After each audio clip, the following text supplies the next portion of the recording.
కొంత బీజేపీ గురించి మాట్లాడదాము. గత 10 ఏళ్లలో ఎన్నో వాగ్దానాలు చేశారు వారు. రామాలయం అంటుండ్రు, అయోధ్య అంటుండ్రు. మరి మాకు రాముల వారు లేరా? నేను మరపల్లె రామాలయం నేనే కట్టాను, నా పేరే రామసాయం. ఆదినారాయణ గారు ఇప్పుడే చెప్పారు రామసాయం అని.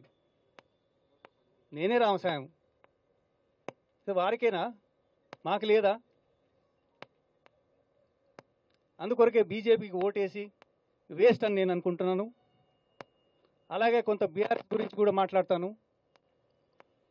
బీఆర్ఎస్లా మీకు తెలిసినంది, మీకు మీ అందరికీ తెలుసు, ప్రింట్ అండ్ సోషల్ మీడియాకి అందరికీ తెలుసు. కాళేశ్వరం ఫెయిల్, ధరణి ఫెయిల్, ఇళ్ల స్థలాలు ఫెయిల్, ఎగ్జామ్లు కూడా పేపర్ లీకే, అది కూడా ఫెయిల్.